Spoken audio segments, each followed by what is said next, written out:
আর আমি করে নিলাম সব, বুঝতে। তো হ্যালো গাইস, আমরা এখন জয়ন্তীতে আছি। আজকে জয়ন্তীতে এলাম, এখান থেকে আমরা ফালাকাটা যাব। তো এখন আমাদের গন্তব্যস্থল ছোট মহাকাল। আমরা সবাই ট্রেকিং করে যাব। প্রায় ট্রেকিং করে এখনো প্রায় 1.5 থেকে 2 ঘন্টা লাগবে, প্রায় অনেকটাই পথ, 5 থেকে 6 কিলোমিটার এরকম খাড়া আমরা উঠবো। আর দেখতেই পাচ্ছেন কতটা চড়াই উতরাই জায়গা, পাহাড়ে ঢিলা।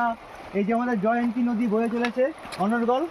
একবার আওয়াজটা শুনুন, জাস্ট জল নাই, জল নেই তবুও জাস্ট স্রোত আছে। একবার আওয়াজটা শুনুন, একদম মাইন্ডটা পুরো ফ্রেশ হয়ে যাবে।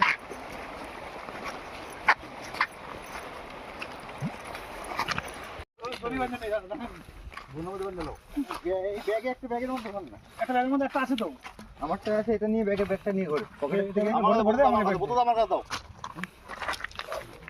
তাহলে ছবি তুলতেছে। হ্যালো গাইস, যাইবো মত কে বাউতারি করতে। ওই যে মদ খেয়ে বাউতালি উঠে গেছে কিন্তু।